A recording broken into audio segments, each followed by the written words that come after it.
Being a working mom is like playing tennis.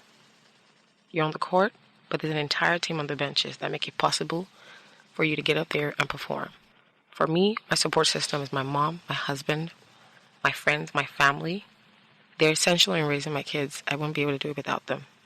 I make sure to explain why I need all the support that they provide, and we share every win, every success together. It's Mom Spring. Hi, my name is Bisola, and welcome to the Mom Spring podcast.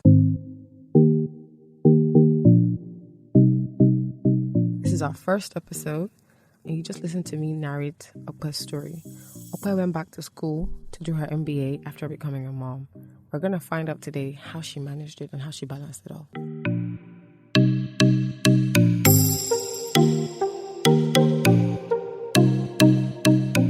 Welcome back. Thank you for listening to the Mom Spring podcast. I hope you stick around and I hope you subscribe. So today we're talking about moms and going back to school. Choosing to play the role of an ambitious MBA student and attentive mom at the same time seems impossible, and it's probably not everyone's cup of tea. But after listening to the story of Okpe, I believe it is doable. And in this conversation today, we're going to find out how. So today we have Okpe with us. Okpe is a consultant, and she recently completed her MBA at the prestigious Harvard Business School. And she did this as a mom, like she had a toddler when she went to school.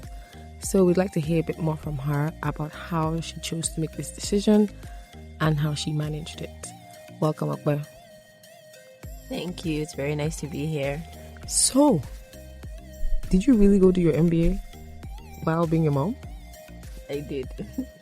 The rumors are true. And how come? So I think for me, I was at a point in my career where I'd been doing the same type of job for 7-8 years. I'd been an accountant for quite a while, even though I'd done it in various companies. And I was getting a little bit bored. I just wanted something different. I also felt like I'd been spending time just looking at things that companies had already done in the past. They'd already decided what they wanted to do, and I was just looking at numbers. So I just wanted something a little bit more exciting. And the MBA program was an easy way. Well, not easy, but was the perfect way to sort of pivot into a different opportunity or a different career. So that makes sense from a career perspective, but I'm sure you had a lot to consider given that you were married and you had a child. How did this weigh into your decision to go for the MBA?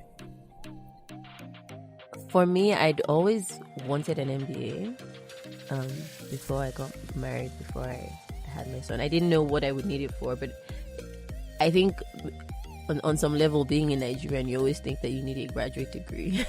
So I just had it at the back of my head. Of course, like being married and then having my son moved focus from that, right? Like I had at the time, sort of 1.5-year-old at the time I was applying. So my whole mind was focused on him.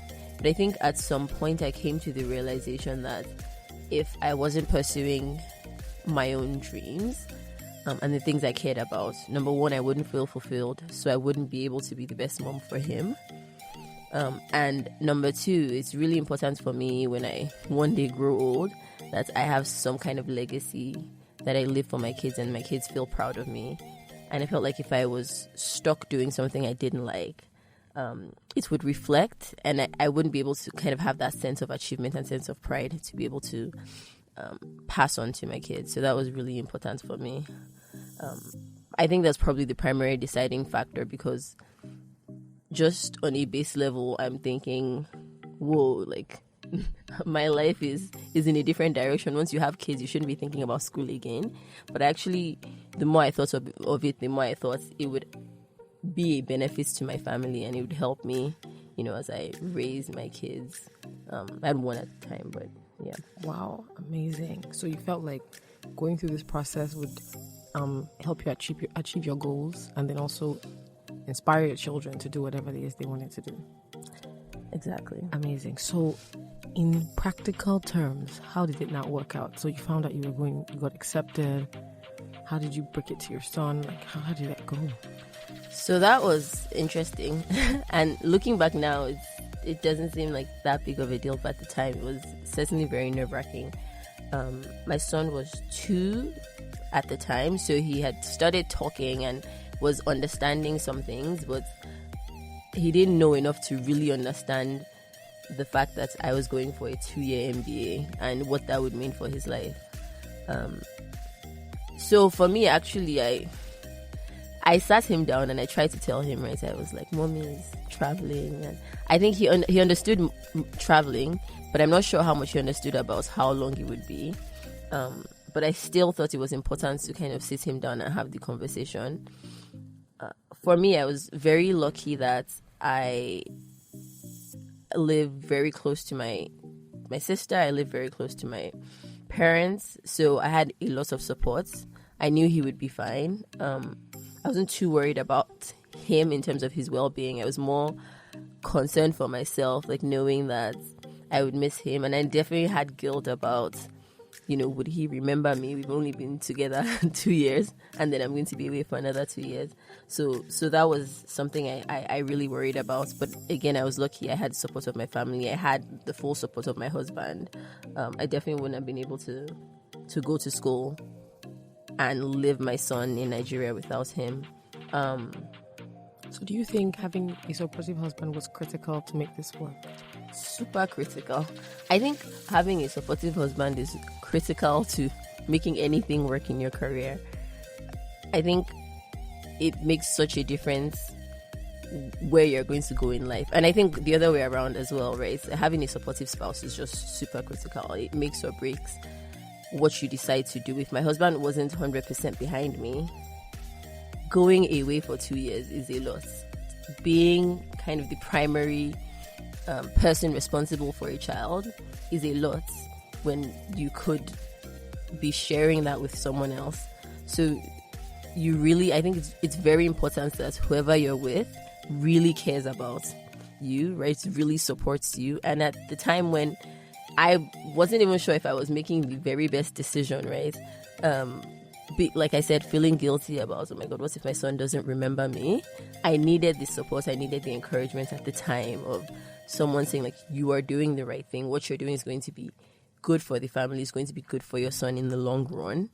I certainly wouldn't have been able to do it without my husband's support. So amazing. He sounds like an amazing guy. Yes. And so in that 2-year period, did you basically not see your son, or how did it work?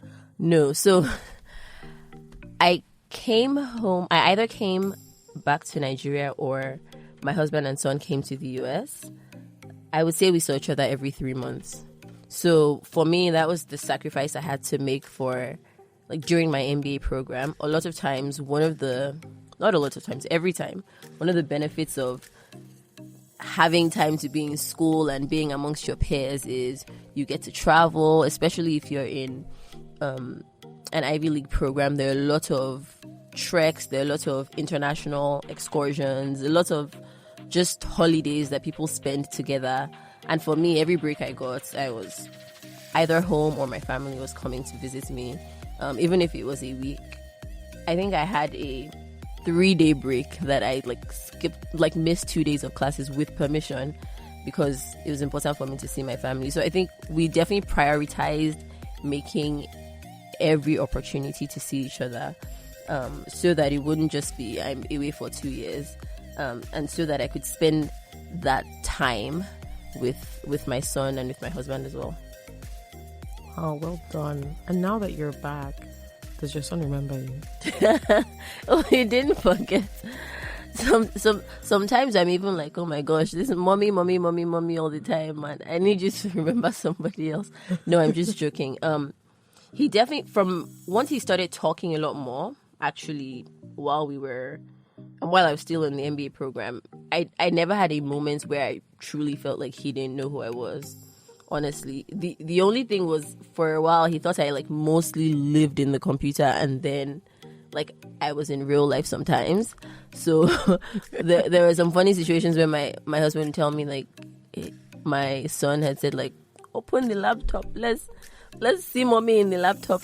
He thought I lived in there. But what we also did, actually, I should mention, is we had a schedule. Like, my husband and I, he knew my class schedule, I knew his work schedule, and we had a time basically every morning where I spoke to my son before he went to school. So it was a sacrifice on my end of maybe I had to wake up or stay up till 1 a.m. in the morning so that I would catch my son before he went to school. But it was important for me for him to remember. So he definitely does. That's like not a thing. That's not a thing. But I also hear that it seems like you and your husband put some things in place to make sure that the family bonds still remained while you were away. Like the scheduling for the calls and things like that. Yes. Consistent check-ins. For sure. And the visits. Well done. So if you could do it over, would you do it again? 100%. Especially now, being able to look back, and it's like, if 2 years can feel like a long time, but it flies by very quickly. And at the end of the day, now I have my degree. Now I have a job, and I'm working towards a career that I'm very happy with. I'm very excited about. I feel challenged. I feel like I learned a lot. I feel like I learned a lot, not even about business. I feel like I learned a lot about myself. I feel like I learned a lot about life. I met a lot of kind of family people. I feel like I learned a lot about taking care of my son even, which is not what you expect to learn from a graduate business degree. I have zero regrets. I understand that, everybody's going to make a different decision in life. So for some people, they may not decide to leave their kids behind if they feel like they have full support wherever they're going to. I think that's fine as well. For me, I felt that my son would have a more structured life here in Nigeria, and I had a lot of support that I wouldn't have in the US. So it felt a little bit more selfish, to be honest, taking him there, because I felt that I would miss him. But I think it's also okay if people make a different decision and say, I'm going to go with him, or I'm going to do a program that makes me kind of travel back and forth. Right. You have to do what makes the most sense for your family. So I guess if you were going to give advice to anyone who's considering doing an MBA and recently became a mom, what would it be? I would say, if you have the opportunity to do so, talk to as many people as you can. Because again, everybody's experience is different. And I think you want to have a broad range of experiences to be able to decide what's best for yourself. Because everyone's background is different. Everyone's decision-making process is different. I think that's really important. The other thing I would say is, for a decision such as that, you need to think about how important is this graduate degree to your life, right? So are you doing something that you're already happy with? Are you getting the degree just to get it?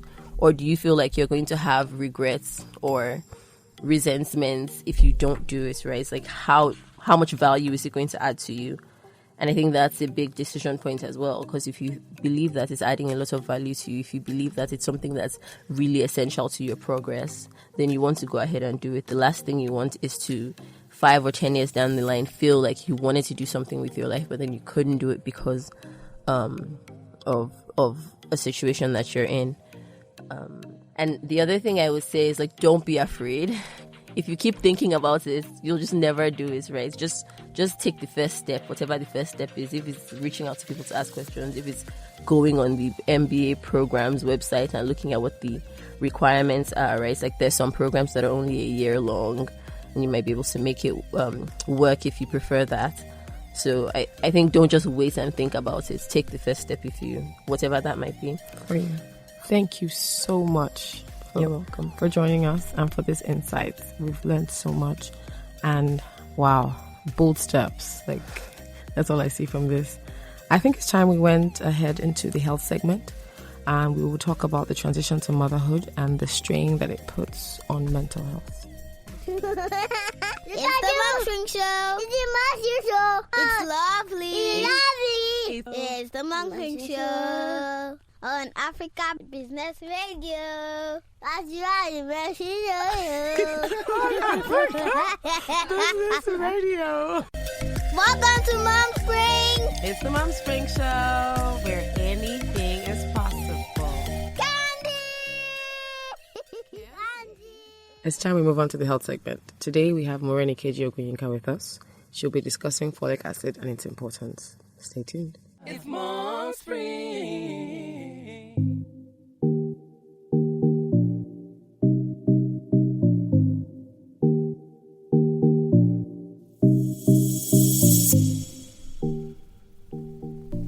Welcome back to the Mom Spring Show. This is our health segment. This week we're going to be talking about folic acid. This week is the World Folic Acid Awareness Week. Folic acid is critical for pregnant women to take because it reduces the risk of neural tube defects in babies. Far too many women remain unaware of the need to take folic acid and how to get it in the critical time before they get pregnant. So today with us, we have a nutritionist who's going to give us some insight into folic acid and how we can get it in our diets. So, Morenikeji. Hi, good afternoon. Hello. Hi, good afternoon. How are you today? I'm very well, thank you. So, thank you for having me. Yes. So, Morenikeji, tell us about yourself. Okay, so I'm a trained pastry chef from Lockwood Blue, London, and I am a certified nutrition and lifestyle coach from the Institute of Health and Sciences in Ireland. Wow, so we're in good company. I'm company. passionate about food, and being a woman who has also struggled through the different seasons of life to actually find a good balance, I found that I was passionate about helping other women find that balance and live at an optimum level of life and health through food in different ways. Thank you for joining us today, Morenikeji. So, thank you. Folic acid, what is it? Okay, so folic acid is actually a water-soluble vitamin. It's a part of the B-complex vitamins. It's in the B-complex family, and it's essentially a vitamin that the body doesn't produce on its own, so it has to be gotten from either a diet or from a supplement. But it's essential in helping to support particularly the female hormonal system. Wow. So does every woman need folic acid or just some women? Yes, every woman needs folic acid. Once she gets to a reproductive age, which is from about the age of 13, 14, through till menopause ages, it's essential that a woman is taking folic acid in different levels. Okay, so let's talk about it, because you've mentioned a very wide age range from about teens to basically grandmas. So as a teenager, what are the benefits of folic acid, or as an adolescent? I mean, generally, folic acid, being one of the B-complex vitamins, it generally helps with even just energy. Oh, wow. Which a lot of people tend to struggle with, especially in the part of the world where we live in, which is Lagos, Nigeria, which on its own can be a hectic city. So it helps with just supplying you with good energy. It helps with helping to rebuild your red blood cells, which carry oxygen from your lungs to your tissue. Now, if you lack oxygen, your energy is going to drop. You're going to begin to fall ill. So it helps with things like that. It helps particularly because a woman has a cycle. And she's losing blood. Her body is doing a lot of work. Her hormones are doing a lot of work, which require support, which is why it's essential for a woman to begin to take folic acid from that young age, right through till even before she gets pregnant, after she gets pregnant, and just keep using it right through, because it just keeps supporting the body and the hormones at the different stages of life. So why is folic acid especially important during pregnancy? Because I've heard a lot about, the fact that it's really critical. Yeah. So it's particularly critical, one, because the woman's body is doing more during pregnancy. So there's a lot of cell multiplication, cell division during pregnancy. And folic acid does that. It helps with giving cells the energy that they require. It helps with producing and multiplying cells. It helps with carrying blood, like we already said, red blood cells, and carrying oxygen. So that's necessary for both the mother and for the fetus. Wow. It helps with the development in the area of the brain and the spine, like you said, the word eludes me, but to deal with the issues of neural tubal defects. Right, neural tube defects, yes, which is exactly one of which is the spina bifida condition. Right. So it helps in all those. So it really does support both the mother and the fetus. So essentially, if you want your baby to have a healthy spine, which is basically the spine controls a lot of functions, the ability to walk and things like that, it's important that you take folic acid.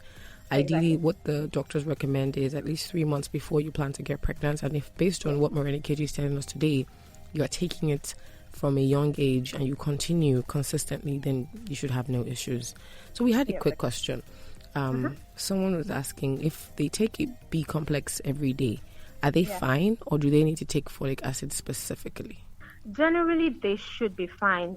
It depends on the dosage of the folic acid that is in the B complex. Gotcha. Ideally, for a young lady, she should be using something about 400 micrograms per day of folic acid. Okay. So if that is covered in the B complex, she's fine. Okay. However, if she's not covered in that area, or if she's not even taking the B complex, but she's just focusing on, I just want to take folic acid, which I know a few women tend to do just before they are planning to get pregnant, then they should be looking for something that has that dosage of about 400 micrograms a day. So we've talked about dosages, so they're talking about supplements, but can I get away with just getting my folic acid, all my folic acid, from food?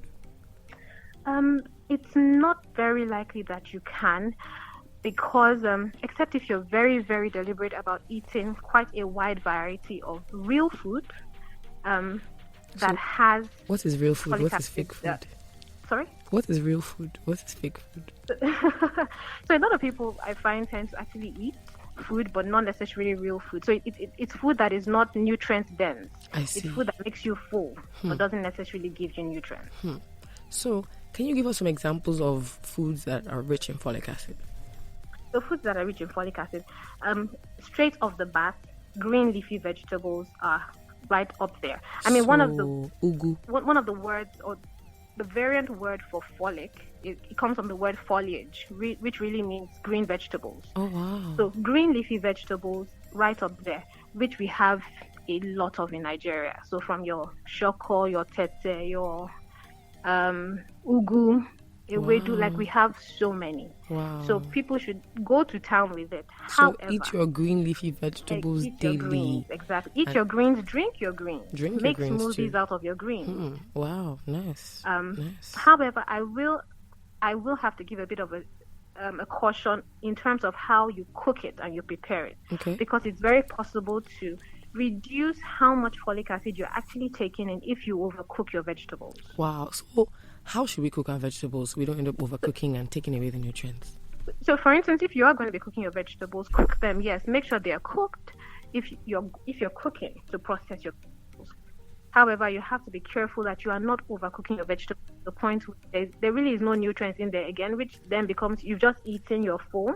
You think to yourself, I'm eating greens, but you've really killed a lot of the nutrients. Wow. So, I have a request.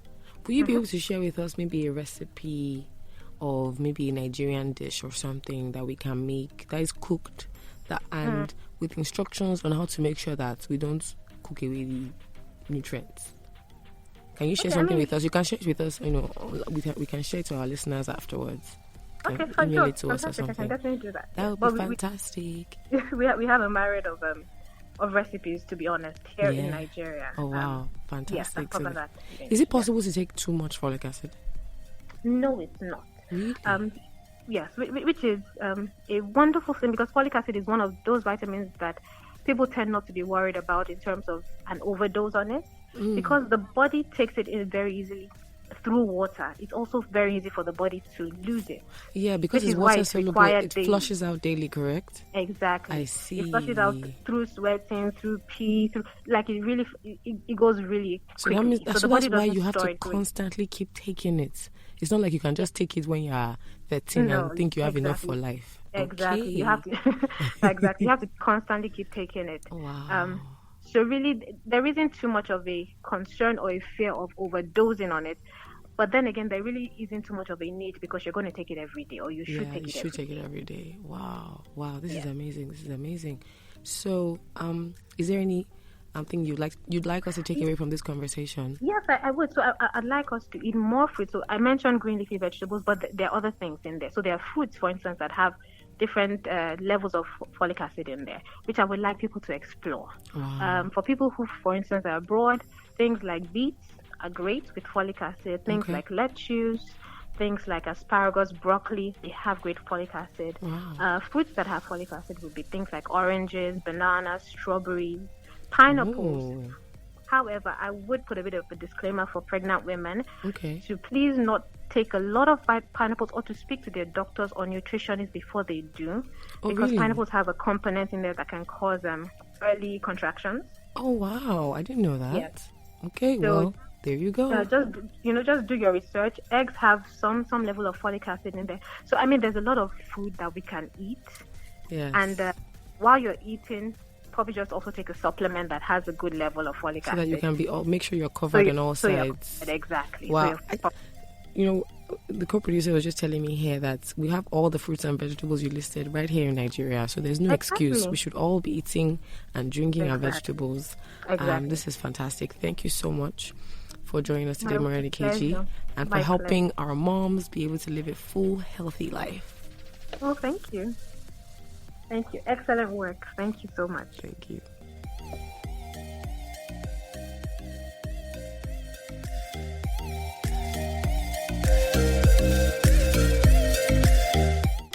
Welcome back. This is Bisola, your host, and we're about to start the 9 to 5 shero segment. This is where we celebrate a working mom who's doing amazing things. And today, our guest, she's done some interesting things. She's been a 9 to 5 shero and been an entrepreneur and back again into being a 9 to 5er. So we're going to learn a little bit about how she's made those transitions, how she's known what time means to do so, and how to make this happen for you. So today, I'd like to welcome Toyosi Etim-Effiong. Hi. Hi, Toyosi. Thanks for coming. Thanks for inviting me. So, Toyosi, from what I've heard, I mean, you've gone from working corporate for the large multinationals to, please tell us your story. How did you start? How did I start? Okay, so I'll tell you, out of... So basically, primary, secondary, uni, then masters, then NYC, then masters. Then I worked at the bank, and I was in the internal audit department. It wasn't working for me. I was there for about 2 years, a little over 2 years, I think. And then I left to pursue my dream. You know, that's that thing that is in your chest that you just have to do. If not, you'll not sleep well. You know, so I decided to go into media. And Sorry, did you just go from audit to media? Something of that nature. Oh, wow. Yeah. So I'm very, in hindsight, maybe I'd have just jumped into the industry, but I'm very booky. Like, I want to have a certificate, I want to have a degree. So I thought to go to New York. So I went to New York Film Academy, got 2 diplomas, one in broadcast journalism, one in producing. And then I thought, you know what? Yes, I'm ready. And I was blessed to get a job. Even before graduation, I got a job with Sahara TV in New York. So I was there for, I think, over a year. I was a producer and presenter. I had my own talk show, doing my own thing. Wow. Also enjoying New York as a baby girl. That's But then there was this nudge in my spirit to come back to Nigeria. And I did. It was a great move, I got married. That's one of the highlights of my life, getting married to this fine, hot, blessed man. Yeah. And so I got into, so what did I do? Yeah, so I registered a production company, my production company, and I self-produced a talk show. It's called As Toyosi's.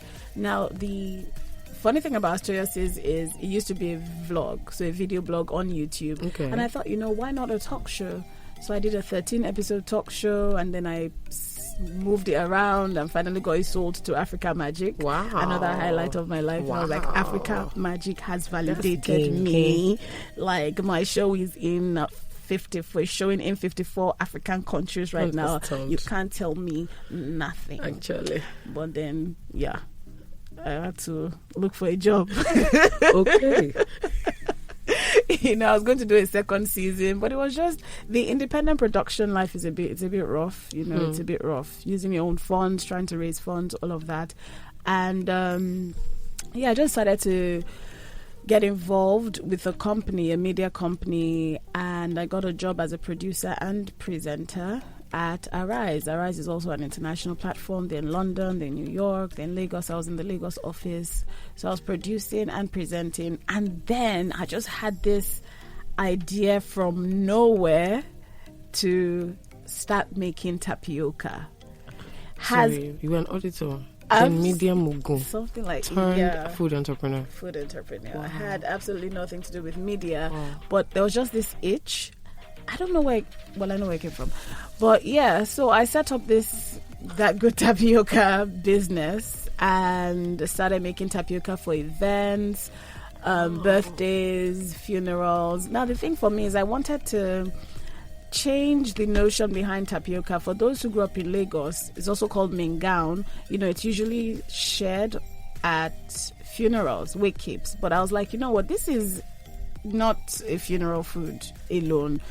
So I decided I came up with different flavors, variations of tapioca. It was no longer the regular one. We had strawberry flavor, chocolate flavor, caramel flavor. So it sounds like a real dessert. Listen, girl, yeah. So we had that at weddings, at birthday parties, house parties, and stuff like that. So it's still going on. But then I got a job with another international brand, you call it. 9 to 5 entrepreneur, exited another business, and now 9 to 5. Wow. Yeah. You made a lot of transitions. A lot. You must and be in really between good that, I had a baby. Oh, wow. Yeah. So somehow, in the middle of all of that. Wow. Yes. So how did you manage making those transitions? Did you have to constantly reinvent yourself? I don't know about reinventing myself. I've just always believed that I have so much to give. There's just so much in me. To be a disservice to humanity to box myself, to call myself one thing, to say, okay, I'm just a media person, or I'm just a food entrepreneur, or I'm just a presenter, or I'm just a producer. I think I'll be doing humanity a huge disservice, because then I'll be shining one light and I have many. Wow. I have plenty. Since we are multi-talented, why not just to everything, everything. This is inspiring. This is a good way to start 2020. Yes. You can do all things. So why box yourself? All things. I like it. Yeah. But going through the different transitions you've had, what would you say has been really instrumental in making it easy for you to go from being an entrepreneur to back to 9 to 5 now and potentially balancing both? I'll say a solid support system. I am married to a man who has allowed me fly. He's like, where should I can help you? Should I remove my own and give you to fly higher? Wow. Kind of, So I've just had that support. I've not had somebody who says, why don't you focus on one thing? Or are you sure you can do this? Or there's no negativity in my home. There's no negativity in my marriage. So the singular most important factor after God, is the support system I have from my husband. Wow. So this episode, I'm hearing lots of support system. If the first guest we had, it was all about support system. So important. It's critical for the moms. You need to have a support system. It makes it easier to fly when the nest is okay. Amazing. Yeah. So much to give. So what should we expect from you in 2020? 2020, I kind of stalled on my business, and it's funny because I don't like when people say you can't do it all. I don't have anything to prove to anyone. Yes. Maybe but myself that you can actually do it all. But I get what they're saying, because when I got my most recent job, I'm with Folio now. Folio is a digital media platform where CNN affiliates. When I got that job, I was just like, you know what, let's go. So my tapioca business kind of took a hit. Backseat, maybe. Yeah, a backseat, exactly. But I'm going to be reviving it in the new year. In fact, before the new year, I don't care that it's one day to the new year, whatever. I'm going to be reviving the tapioca business, and I'm also going to be focused on my media career as well. Wow. And of course, being a present mom, don't want anybody else raising my child. I want to be very present, especially in her formative years. And of course, being the great wife. Because you don't want your daughter to miss out on the gift of you. Exactly. You're all this amazingness. So you want her to catch all that light. And this holiday period has just been amazing. I've spent so much time with her. She's not even 1 yet, but I feel like she's tired of me. I have played, I have thrown her around, I have danced, I've been so goofy. We went to the beach yesterday. Nice. Put her in the water by force. You will enter this water. You are not afraid. There's no fear allowed in this family. Cool. All of that. Yeah. So just being present for everyone that matters and giving my best to the world. Wow. Well done. So if someone's out there thinking, okay, I'm a mom and I'm not working right now and I'm trying to figure out what's next. Should I start a business? Should I apply for a job? How should she think of her options? How should she decide? First of all, I would say any limitation that we experience is in the mind. Once you set your mind free, you are free to go, girl. Like, you will move So just get rid of limitations. I also believe everyone knows what they want to do. At least one thing that they want to do. There are people who want to do multiple things, but everyone knows at least one thing they want to do. So allow yourself do it. Now, I believe in small goals to achieve a big dream. So start with the easiest, I'll say like low-hanging fruits. So what's the easiest thing you can do right now that would, one, make you money, to bring you fulfillment? Actually, in the other way, bring you fulfillment and then make you money. Because I find that the things that bring you fulfillment will invariably make you money.